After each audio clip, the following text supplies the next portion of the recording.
ভাইরা, আজকে হলো ফাতিহা ইয়াজদাহাম, ঠিক কিনা? যারা আলেম ওলামা আছেন তারা বুঝবে। আগামীকাল মাদ্রাসা ছুটি না, স্কুল কলেজ আগামীকাল বন্ধ। কেন? ফাতিহা ইয়াজদাহাম। কেউ বোঝে না ফাতিহা ইয়াজদাহাম কি। এক শিক্ষক এসে আমাকে জিজ্ঞেস করতেছে, হুজুর ফাতিহা ইয়াজদাহাম কি? আমি বললাম ফাতিহা ইয়াজদাহাম হলো রবিউল সানি মাসের 11 তারিখ। কত তারিখ? কি সেটা? হযরত বড় পীর আব্দুল কাদের জিলানী রহমাতুল্লাহ আলাইহির মৃত্যুবার্ষিকী, ওফাত দিবস। জোরে কোন আল্লাহু আকবার। আব্দুল কাদের জিলানী ভালো মানুষ না কালো মানুষ? পীর না ক্ষীর? ছোট পীর না বড় পীর? সুবহানাল্লাহ বলবেন না? গত কয়েকদিন আগে একটা জনসভার মঞ্চে একজন নেতা নারায়ে তাকবীর আল্লাহু আকবার বলেছিলেন। সেই নেতার পদ পদবি গেছে, গোটা দেশ জুড়ে নাস্তিক মুরতাদ আল্লাহু আকবার বিরোধী লোকেরা সমালোচনায় মুখর হয়েছে। তাতে কি আমরা ভীত হয়েছি, লজ্জিত হয়েছি, শরম বোধ করছি? তাহলে আমরা তাকবীর দিব কার নামে? এটা আব্দুস সালামের কোনো দেয়া দায়িত্ব নয়। কোরআনে কারীমের সূরা আল মুদ্দাসসিরের 3 নম্বর আয়াত, ও রাব্বাকা ফাকাব্বির, তোমার রবের নামে জোরে জোরে তাকবীর দাও। কার কথা? কোরআনে কারীমের 17 নম্বর সূরা 15 নম্বর পারা সূরা বানী ইসরাঈল 111 নম্বর আয়াত, শেষ আয়াত, আল্লাহ পাক বলেন কাব্বিরহু তাকবীরা, তুমি তোমার রবের নামে জোরে জোরে বড় আওয়াজে তাকবীর দাও। তা একবার নয়, বাবে তাফঈলে যখন কোনো শব্দ যায় তখন ইসরারের ফায়দা দেয়, বারবার করা বোঝায়। সুতরাং একবার তাকবীর দিলে হবে না, দুইবার দিলে হবে না, বহুবার দিলে হবে না। মিনাল মাহদি ইলাল লাহদে, দোলনা থেকে কবর পর্যন্ত যার নামের তাকবীর হবে, আওয়াজ দিয়ে বলেন তিনি কে? রাজি আছেন দিতে? হাত তোলেন, হাত তোলেন, এমন ভাবে তোলেন মুষ্টিবদ্ধ করেন যাতে ঘুষি মারা যায়। তাই বলে একে অপরকে মারবো না, শয়তান যদি আসে তারে মারবো। লিল্লাহে তাকবীর। এটা তো মুরগি গরু জব করার তাকবীর হয়েছে। ইসলাম প্রতিষ্ঠিত করার জন্য যে তাকবীর দিতে হয় সেটা দিতে হবে। পারবেন? আমি জানি এলাকার মানুষের কলিজার ভিতরে কোরআনের আকর্ষণ অন্য জায়গার তুলনায় বেশি আছে, ঠিক কিনা বলেন? জোরে সোরে ধরুন লিল্লাহে তাকবীর, নারায়ে তাকবীর, নারায়ে তাকবীর। আল কোরআনের আলো, কোরআন সুন্নাহর আলো, কোরআন সে যেখানে, আলেম ওলামা যেখানে, সারা বিশ্বে জালো আজকের মাহফিল। নারায়ে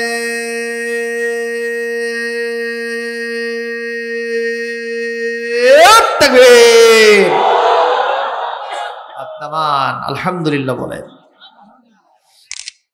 আর রাসূল বলেন তাকবীরাতুন ওয়াহিদাতুন খায়রুম মিনাদ দুনিয়া ওয়া মা ফিহা।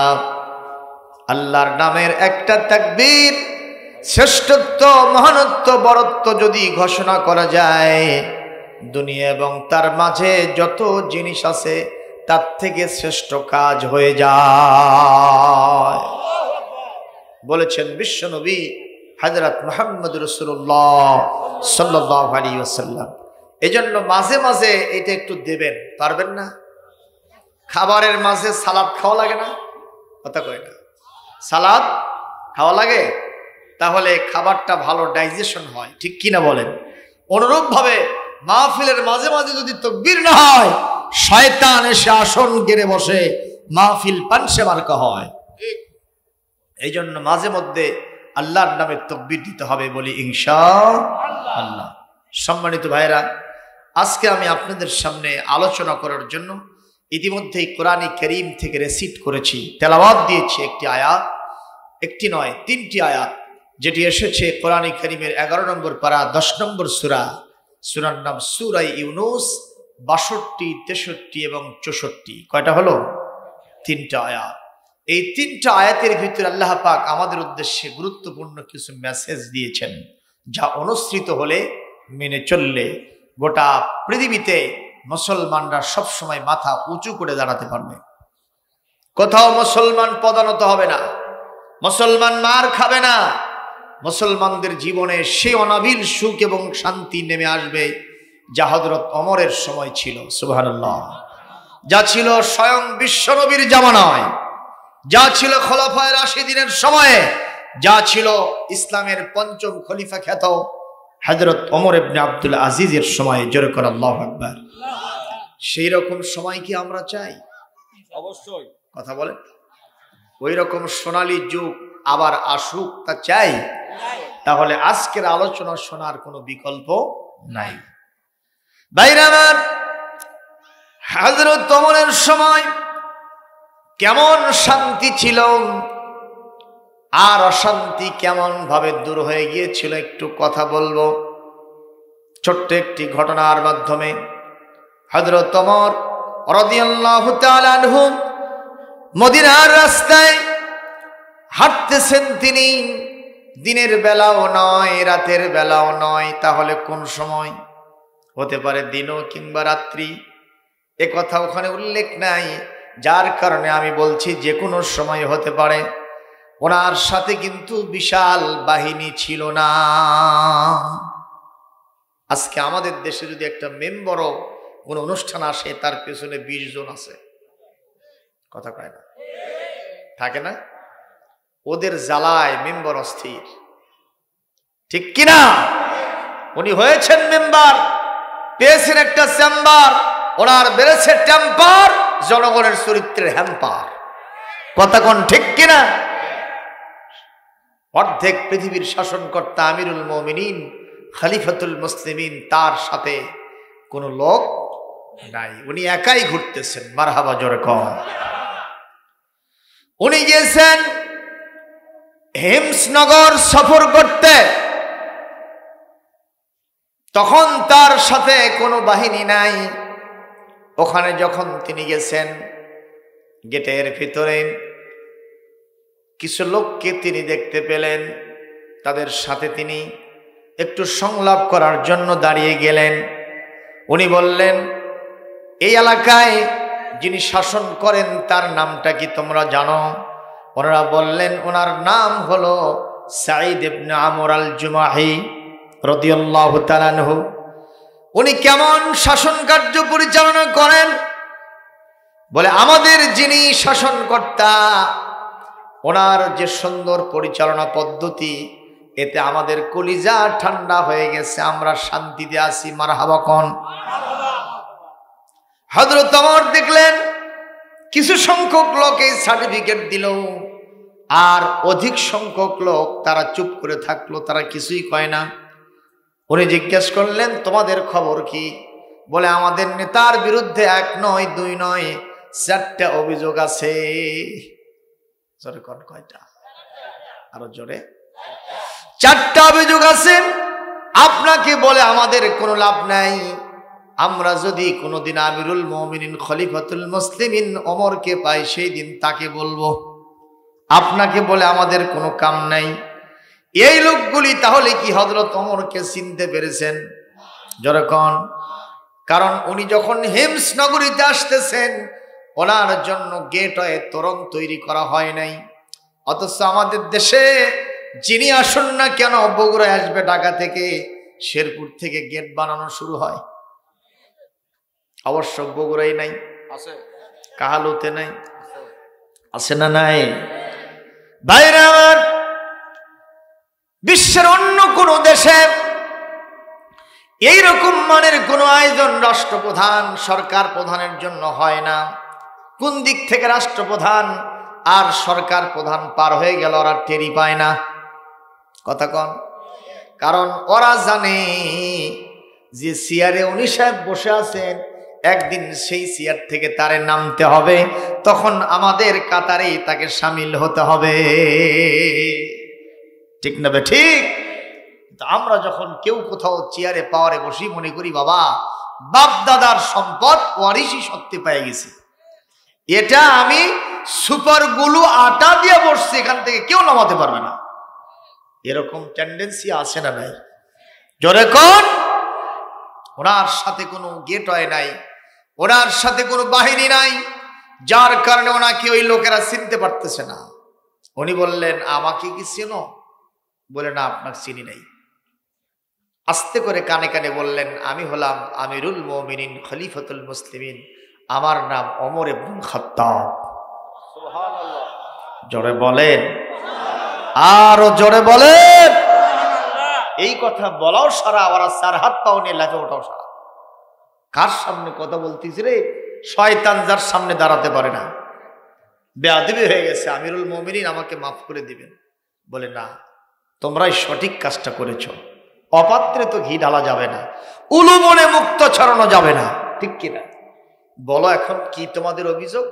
বলে, আমাদের 4টা অভিযোগ। 1 নম্বর, আমাদের নেতা সাঈদ ইবনে আমর আল জুমাহি আপনার নিয়োগ করা ওলি শাসনকর্তা। 1 নম্বর, ওনার আসতে হবে সকাল 10টায়, উনি আসে প্রত্যেক দিন 1 ঘন্টা লেট করে 11টায়।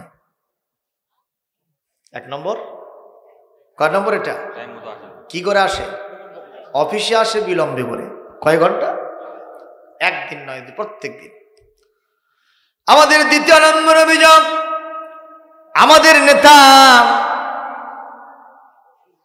যখন কোনো অফিসে বসেন কিংবা মজলিসে বসেন, ওয়াজ মাহফিলে বসেন, আমাদের নেতা যদি কোনো বিচার সালিশে বসেন, হঠাৎ করে ওয়াজ করতে করতে, বিচার সালিশ করতে করতে কি যে হয়, সেন্সলেস হয়ে, বেহুশ হয়ে তিনি মাটিতে পড়ে যান। 1টা নয়, 2টা নয়, যতগুলো মাহফিলে গেছি, যতগুলো ওয়াজে গেছি, যতগুলো আলোচনায় গেছি, যতগুলো মিটিংয়ে গেছি, সিটিংয়ে গেছি, যত বিচারালয়ে গেছি, সব জায়গায় একই অবস্থা। আমরা কিংকর্তব্য বিমূঢ় হয়ে যাই, অন্যরকম একটা অবস্থা বিরাজ করে। এইটা কেন করেন? এই অভিযোগ তার বিরুদ্ধে আপনার কাছে আমরা দিলাম। মারহাবা, আরো জোরে কোন মারহাবা। 3 নম্বর অভিযোগ, আমাদের নেতা 1টা মাসের ভিতরে 1 দিন সম্পূর্ণ অনুপস্থিত, অ্যাবসেন্ট। 1 দিন তিনি আসেনি না, কোনো সরকারি ছুটি ছাড়া ছাড়াই ওনার উপস্থিতি আমরা পাই না।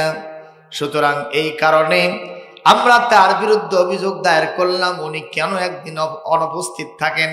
আমরা এতগুলো ফাইল চাপা হয়ে যায়, লোকরা ভিড় জমায়, কোনো বিচার সালিশ হয় না, কোনো প্রকারের মুআমালাত তার সাথে হয় না। এটা আমাদের 3 নম্বর অভিযোগ। আর 4 নম্বর অভিযোগ হলো, আমাদের নেতা যখন বাড়িতে ঢোকেন সন্ধ্যা বেলায়, রাতের বেলায়, বাদালে শাহ ফজর পর্যন্ত যদি এতগুলো সমস্যা নিয়ে আমরা তার বাড়ির দরজায় গিয়ে হানা দেই, ডাকাডাকি করি, চেঁচামেচি করি, আমরা হয়তো মরেও যেতে পারি, কিন্তু আমাদের নেতাকে আমরা ঘরের ভেতর থেকে বাইরে আনতে পারি না। এটা আমাদের 4র্থ অভিযোগ। জোরে বলেন, অভিযোগ হলো কয়টা? আর জোরে জোরে হলো না? মুসলমান, এই অভিযোগগুলি হযরত ওমর শুনলেন আর তেলে বেগুনে জেলে গেলেন। ওনার সিদ্ধান্ত হলো, আমি তো সাঈদকে হিমস নগরীতে আমি তাকে এখানে তামাশা করার জন্য পাঠাই নাই, এখানে শুধু তাসবিহ পড়বে সেজন্য পাঠাই নাই, দেশের মানুষ যাতে ভালো চলে সেই জন্য আমি তাকে পাঠাইছি। কেন এই রকম করলো এগুলোর সঠিক না জবাব দেওয়া পর্যন্ত আমার তরবারির হাত থেকে সে বার বাঁচবে না। চিৎকার দিয়ে বলেন মারহাবা। এরকম শাসক দরকার আছে না নাই? যখন আছে না নাই? কি হচ্ছে এখানে বাবা? ও একটু একটু নীরবতা পালন করে কাজ করবে। মতো প্রজার দুঃখে তাদের চোখে আসতো না রে ঘুম, দেশের ভিতর পড়ে যেত শান্তি সুখের ধন, ধনী গরিব ভালোবাসার জীবন ফিরে পেত, যদি আমার খলিফা হতো ওমরেরই মতো। জনগণের খোঁজ খবর নিত রাত দুপুরে, ঘুরে ঘুরে দেখতো কি কেউ আছে অনাহারে। আমার দেশের মা বোনেরা লাঞ্ছিতা হতো না, আমার দেশের আলেম ওলামা বঞ্চিত হতো না, আমার দেশের কৃষক শ্রমিক বঞ্চিত হতো না। ধনী গরিব ভুখা নাঙা নাহি পাওয়া যেত, যদি আমার খলিফা হতো ওমরেরই মতো। এমন যদি হতো আমার দেশের শাসক হতো ওমরেরই মতো, হতো আবু বকরের মতো। এমন যদি হতো,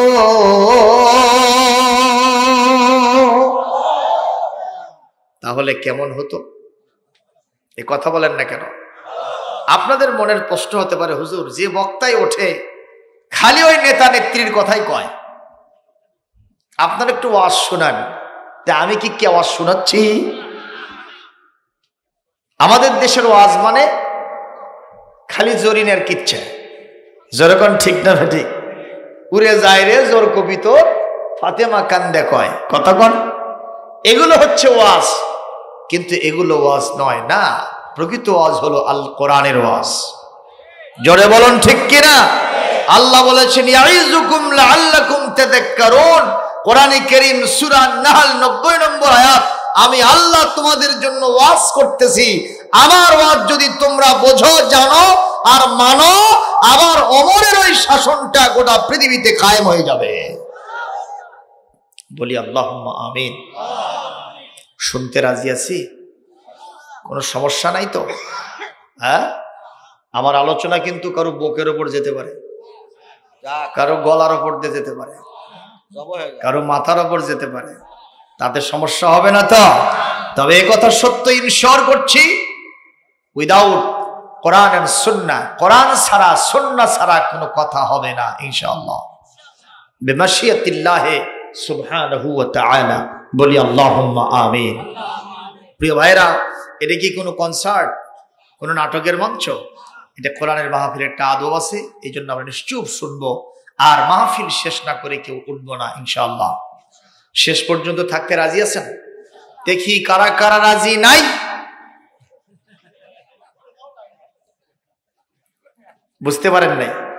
এখন হাত তোলেন কারা কারা শেষ পর্যন্ত থাকবেন। দেখেন তো আশেপাশে কার হাত ওঠে নাই? দেখেন দেখেন দেখেন, এই সাইডে একটা হাত ওঠে নাই। এই লোকগুলো ওই গ্রুপের লোক। কোন গ্রুপ তা কিন্তু কই নাই, এটা হলো শয়তান গ্রুপের লোক হতে পারে। হাত আছে আপনাদের সাথে? যারা হাত তোলেন নাই, আমি বুঝবো আপনাদের হাতই নাই।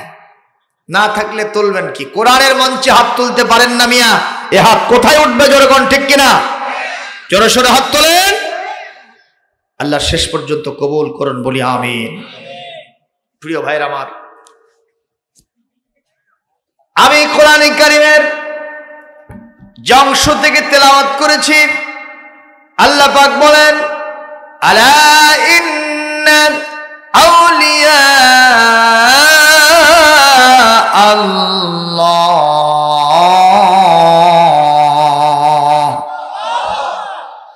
নিশ্চয় জেনে রাখো, সাবধান হয়ে যাও, আল্লাহর যারা ওলি, আল্লাহর যারা বন্ধু, আল্লাহর যারা দোস্ত, ঘোষণাকার, লা খাউফুন আলাইহিম, তাদের জন্য কোনো ভয়ের কারণ নাই, ওয়ালা হুম ইয়াহজানুন, তাদের জন্য কোনো চিন্তারও কারণ নাই।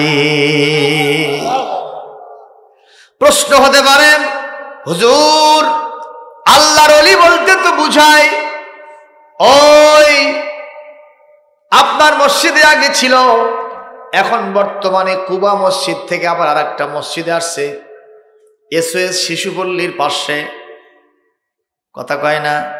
ডক্টর আশরাফ আলী সিদ্দিকী, উনি হলেন অলিউল্লাহ। ওই ঠনঠনিয়ার মরহুম মগফুর জয়নুল আবেদিন সাহেব, উনি হলেন আল্লাহর ওলি। ফুরফুরা শরীফ থেকে আবু বকর সিদ্দিক আল কুরাইশি, তার গুণাগুণ, তার নাতিপুতি যারা আছে তারাই হলো আল্লাহর ওলি। হুজুর গো, আমরা তাহলে কি আল্লাহর ওলি হতে পারবো না? হুজুর গো, বাংলাদেশে অলিউল্লাহ বুঝি দেওয়ান বাগ, রাজার বাগ, কুতুর বাগ, কুতুব বাগ, শরীফ বাগ, এরকম বাগ আছে না নাই? আমরা অলিউল্লাহ বলতে বুঝি 8 রশি। আল্লাহ বলছেন কয় রশি?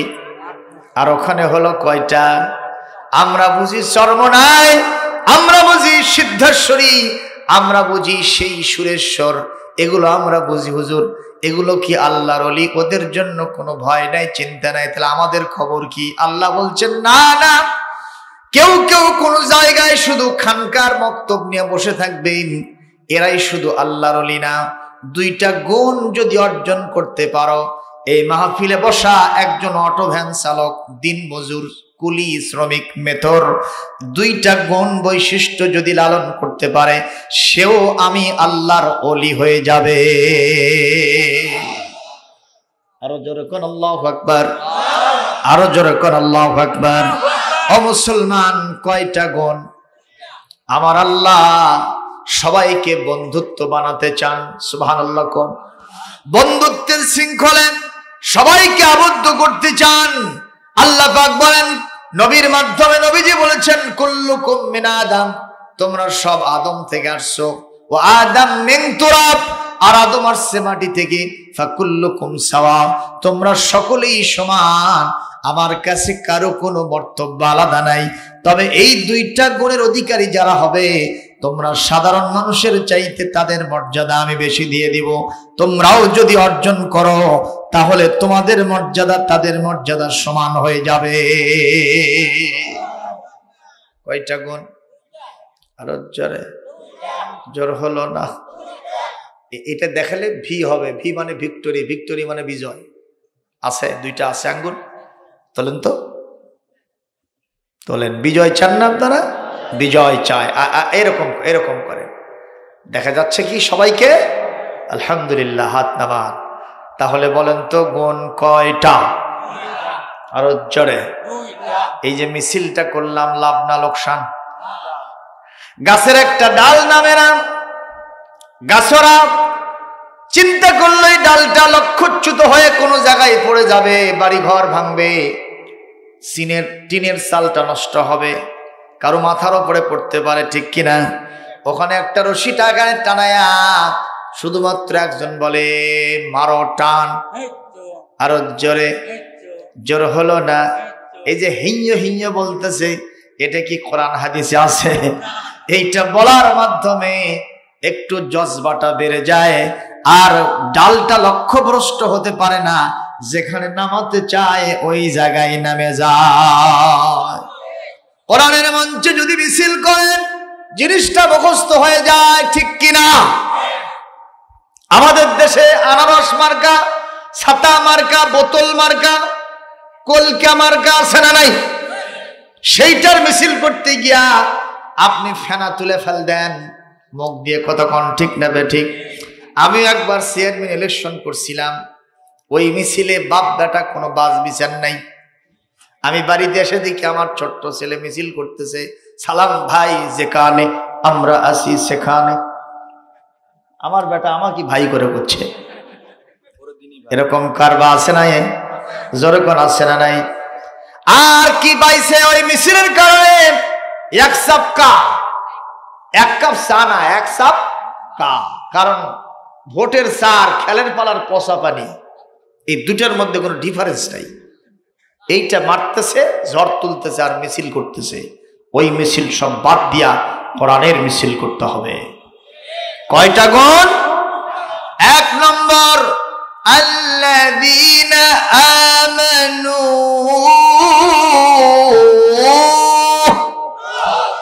যারা খাঁটি ইমানদার হতে পারবে।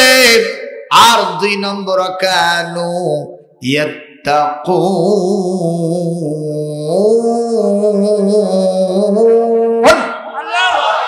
তারা আমি আল্লাহকে ভয় করবে, তাকওয়া অবলম্বন করবে। আমি আল্লাহ ছাড়া কলিজার মধ্যে কোনো ভয় থাকবে না। এই 2টা গুণের অধিকারী যারা হতে পারবে, তারা আমার ওলি হবে, বন্ধু হবে, দোস্ত হবে। দুনিয়া আখিরাতে তাদের ভয়ও নাই, চিন্তার কোনো কারণ নাই। ঘোষণা কার? কিসের ভয়? আমার দেশে না, আল্লাহর ভয় না। কিসের ভয়? এই দুনিয়াতে মানুষের ভয় হয় চুরির ভয়, ডাকাতির ভয়, ছিনতাইয়ের ভয়। এই এলাকায় অবশ্য ছিনতাই টিনতে হয় না, চুরি ডাকাতি আর আছে? কিসের কমে গেছে? আপনি মনে হয় আকাশ থেকে এখনই পড়লেন। কি মনে করতেছেন? চুরি ডাকাতি আছে না নাই? ছিনতাই আছে না নাই? বদমাইশি আছে না নাই? জেনা আছে না নাই? ব্যভিচার আছে না নাই? এগুলো হলো মানুষের চিন্তা, ঠিক না বেঠিক? অবৈধ হত্যাকাণ্ড আছে। এই যে কিশোর গ্যাং হয়েছে, জায়গা নিয়ে বিরোধ, টাকা নিয়ে বিরোধ, বালু দেওয়া নিয়ে বিরোধ, কথা কয় না, কন্ট্রাক্টরি, টেন্ডারবাজি, এগুলো নিয়ে বিরোধ হয়েছে। দলের পদ পদবি নিয়ে বিরোধ হয়েছে। নেতা খালি ইশারা করলো, কিশোর গ্যাং 10টা মোটর সাইকেল নিয়ে গিয়া ভরা মজলিসের ভিতরে বিরাট একটা হাট জনাকীর্ণ মানুষ, তার ভিতরে তাকে ডেগার চালায় দিয়া অথবা ব্রাশ ফায়ার করে জমিন থেকে বিদায় করে দিয়ে আসে। দেখারও কেউ নাই, বলারও কেউ নাই। জোরে বলুন ঠিক কিনা? গতকাল বগুড়া শহরে শিক্ষানবিশ একজন অ্যাডভোকেট তরতাজা প্রাণ গত 1 তারিখে 3 জন মোটরসাইকেল নিয়ে এসে অফিস সময় এইভাবে মেরে দিতে চলে গেছে। মৃত্যুর সাজে পাঞ্জা লড়তে লড়তে গতকাল মারা গেছে লোকটা। এরকম কত 4 মাথা একটা ঘটনা শুনলাম, ছোট্ট ছেলে। এরকম প্রত্যেক দিন নিউজ আসতেছে, পত্রিকা খুললেই ধর্ষণ, চাঁদাবাজি, মানুষ হত্যা, ছিনতাই আছে না নাই? এগুলো থেকে পরিত্রাণ পাওয়ার জন্যে ওলি বা দোস্ত হতে হবে কার? দ্বিতীয় নম্বর, চিন্তা থাকবে না। এই পৃথিবীতে মানুষের চিন্তা হলো ফান্ডামেন্টাল রাইট, মৌলিক চাহিদার চিন্তা হয় মানুষের। খাওয়ার চিন্তা, পড়ার চিন্তা, বাসস্থানের চিন্তা, শিক্ষার চিন্তা, যখন চিকিৎসার চিন্তা। কয়টা হলো? এই 5টা জিনিসের চিন্তায় মানুষ সব সময় হাবুডুবু খায়, না বিশ্বাস ছুটে যায়। আল্লাহ বলেন, আমার যারা ওলি হবে, আমার যারা বন্ধু হবে, আমার যারা দোস্ত হবে, এই 5টা চিন্তার কোনো কারণ থাকবে না। এই মানুষের, এই এলাকার, এই সমাজের মানুষগুলি আল্লাহর জান্নাতি ছায়ায় বসবাস করবে। ভাইরা আমার, এই 2টা পয়েন্ট নিয়ে আলোচনা করার আগে একটা দলিল সেটিং দেই। আল্লাহ পাক ইমানদারদের বন্ধু ওলি দোস্ত হন, তার প্রমাণ কি? কোরআনে কারীম সূরা আল বাকারা 255 নম্বর আয়াত, 256 নম্বর আয়াত। আল্লাহ পাক বলেন, আল্লাহু ওয়ালিয়্যুল্লাযীনা আমানু ইউখরিজুহুম মিনাজ যুলুমাতি ইলান নূর। আরো জোরে কর আল্লাহু আকবার। আল্লাহ রাব্বুল আলামিন মান আল্লাহ, তিনি ইমানদারদের বন্ধু এবং দোস্ত। ইমানদারদেরকে তিনি অন্ধকার থেকে আলোর দিকে বের করে নেন। জোরে বলেন সুবহানাল্লাহ। ভাইরা আমার, 1 নম্বর, খাঁটি ইমানদার যদি আমরা হতে চাই, আমাদের অন্তত 5টা গুণাবলী। আর একটা আয়াত থেকে প্রমাণ হয় আরো 7টা গুণাবলী। 5 7 কত হলো? 12টা গুণাবলী হলে একজন মানুষ খাঁটি ইমানদার হতে পারে। ওই 12টা গুণাবলীর ভিতরে আওয়াজ দিয়ে বলবেন, নামাজ আছে না নাই? এই এলাকায় আছে? আছে ভাই? আজকে এখানে যদি আমি টেস্ট করি যে আপনারা এশার নামাজ কারা কারা পড়ে মাহফিল শুনতে এসেছেন, তাহলে খবর আছে না নাই? হ্যাঁ, শরমে ভরমে অনেকে হাত হয়তো তুলবে, কিন্তু আমি দাবি করার কারণে সে মিথ্যাবাদী হয়ে যাবে, কথা বলে না। অনেক লোক আছে না এশার নামাজ না পড়ে আসছে। এটা তো বাঁশের চেয়ে কুঞ্চি মোটা হয়ে গেছে। আপনাদের দেশে বাঁশ মোটা না কুঞ্চি মোটা? কথা বলেন। কিন্তু এটা তো কুঞ্চি মোটা হলো। আপনারা বলেন হুজুর কুঞ্চি কোনটা, বাঁশ কোনটা? বাঁশ হলো নামাজ, এশার নামাজ, ঠিক কিনা কর? আর আজকের মাহফিলটা হলো কুঞ্চি বরাবর। আপনি বাঁশ ছেড়ে দিয়ে কুঞ্চি হয়ে আসছেন, কুঞ্চিকেই বাঁশ বানাইছেন। এটা কি হলো? এটা সব জায়গায় বিরাজ করছে। আমাদের দেশে এক শ্রেণীর লোক আছে যারা সহিহ হাদিসের দাবিদার, আছে না? অনেকে আছে তারা সহিহ হাদিসের বক্তব্য দিতে এসে বিভ্রান্তি ছড়ায় যায়। হানাফি মাযহাব যারা মানে তাদেরকে জাহান্নামে ঢুকায় দিয়ে যায়। কথা বলছেন না কেন? এরকম দু একজন বক্তা মানের তক্তা আছে না নাই কোন? গতকাল আমি মিডিয়া খুলেই দেখি ওনাদের সবচেয়ে বড় নেতা তিনি বলতেছেন বিশ্ব নবীর কবরকে রওজা বলা যাবে না, বলতে হবে কবর। ভাইরা কথা করছেন না কেন? আমিও মানুষ, নবীও মানুষ, কি দুই মানুষ একই? আরে বাবা কথা কর না কেন? আমিও মানুষ, নবীও মানুষ, দুই মানুষ একই? এটা যদি এক হয়, ক্লাসে গিয়ে এক স্যার জিজ্ঞেস করছে, বাবা বলো তো দুধ আর বিড়ালের মধ্যে কি পার্থক্য? দুধ আর, তো ছাত্ররা বলতেছে স্যার কোনো পার্থক্য নাই। কে? স্যার আপনি জানেন না দুধেরও ছানা হয়, বিড়ালেরও ছানা হয়। কথা কয় না। আচ্ছা আপনারা বলেন তো দুধের ছানা বিড়ালের ছানা দুইটা কি একই ছানা? আজকে এই গ্রামে জামাই জিনা তিন উৎকুর আসেনি, কথা বলছেন না কেন? তাদেরকে কি বিড়ালের ছানা দিয়ে বিদায় করবেন? বাবা তুমি আচ্ছো বিড়ালের ছানা দিলাম, এটা খাও। আপনার মেয়ের ভাত হবে, ভাত তো দূরের কত রুটিও দিবি না। কথা কন। তো এইটা যদি এক না হয়, বিশ্বনবী বলেছেন ইন্নামা আনা বাশারুম মিসলুকুম, আমি তোমাদের মতোই মানুষ, তাই বলে কি একই মানুষ? নবীজি পরবর্তী